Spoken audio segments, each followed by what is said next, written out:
what am I going to say about Vegas? Like, they've won, right? The Oilers haven't been able to get there quite yet. I know their organization respects, the opponent. I do think there's a little bit different dynamic with Bruce Cassidy and Chris Knobloch potentially than there was with Jay Woodcroft. There were a couple times during that series where I was like, that's an interesting, and I wonder whether or not Bruce didn't catch it. Knobloch. Well, Bruce got it. Bruce caught it. He when Jay said the pressure is all on Vegas, Bruce's response was, "There's no pressure on us. We're going to play." He goes, "Pressure is on police officers, firefighters." Yes. He goes, we're gonna play a game here in Edmonton, and if we don't win it, we're going to go back and we're going to play another game in Vegas. And they blew out the Oilers candles out at Rogers Place instead of at home. That played right. That comment played right into Bruce's hands and into the Vegas dressing room. And think about the confluence of events that happened. The injury to Brossoit in that series, Aiden Hill elevating, and in Game 5 and Game 6, he outplayed Stuart Skinner. Vegas, the Oilers played a hybrid under Jay Woodcroft, and basically one trio got taken into deep water, and Marcia Shaw got the hat trick in the sixth and final game. But two of those goals were off of long cycles on blown coverages by the Oilers. Yeah. Right? So I guess... And we haven't even mentioned Alex Pietrangelo and his role in that series. Well... Because it did play a role in the series. Big time. Yeah. It played a huge role. I would assert that probably should have been one game more. Like, in my mind, either Darnell's just not got to sit there and instigate the fight.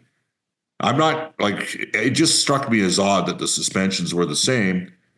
But again, that's part of the gamesmanship that goes on. And you have to respect that your opponent understands that nuance, and it becomes a learning lesson for you. The referees put player safety in a terrible spot when they let Kane run Pietrangelo at the end of that period.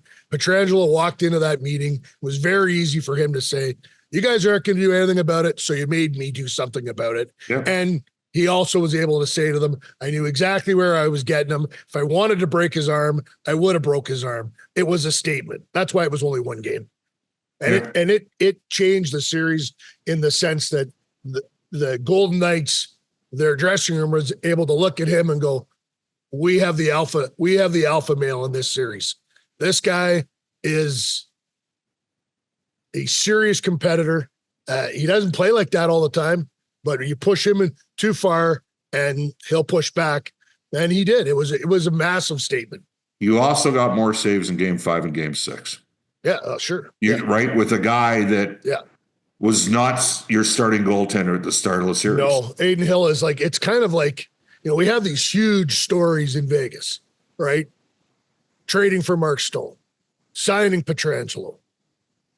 Every team in the NHL could have acquired Jack Eichel. Kelly McCrimmon was the guy that did it, that got it done, that worked and worked and worked on that deal and gave the assets. And he gave a big player in Alex Tuck to the Buffalo Sabres, a good player to get Jack Eichel. Those are all massive stories. Didn't give enough. Aiden Hill is a late summer deal because they're not sure if Brossoit is going to be healthy to start the season. Almost an afterthought. And he, since then, he's won a Stanley Cup, been a member of Team Canada, and winning a Stanley Cup for a goalie, it's bigger than for other people because of the pressure and the swings in games. Aiden Hill knows how to handle that. He's done it. He's a weapon for the Golden Knights, and he's not considered that. It's funny. Bruce Cassidy said this about Vegas. I think it was either during the Dallas or the Florida series. Everybody else is a wagon. No one calls us a wagon, and no one ever calls Vegas a wagon. They never do because they don't have a 40 goal guy or a 50 goal guy. They don't have flash. They have depth and balance, and they sneak up on people. I don't know how.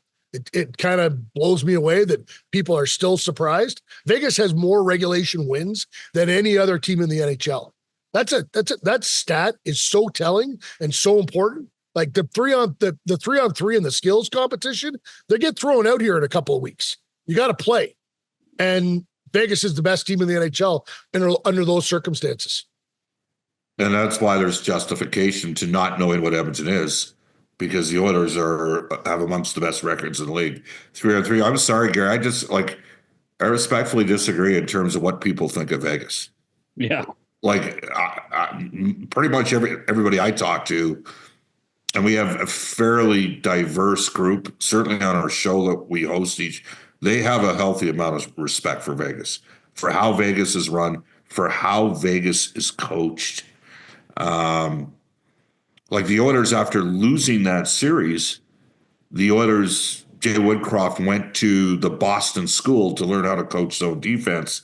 But I don't think you can pivot to it at the NHL level. I think it has to be intrinsically linked to how you grew as a coach.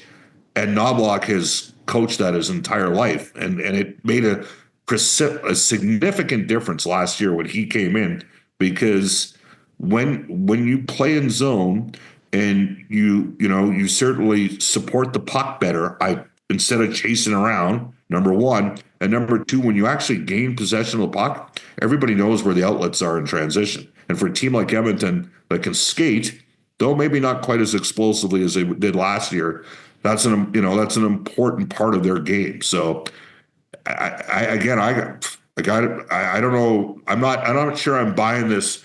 Nobody believes in Vegas thing. I think most people think Vegas. I didn't say that. I said no one calls them. I was quoting Bruce, by the way. No one calls them a wagon, and they don't.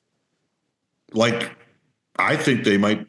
Colorado and Dallas may end up neutral. You guys saw firsthand how good Dallas can be, and the Oilers were lucky to have won that series in 6 last year against Dallas.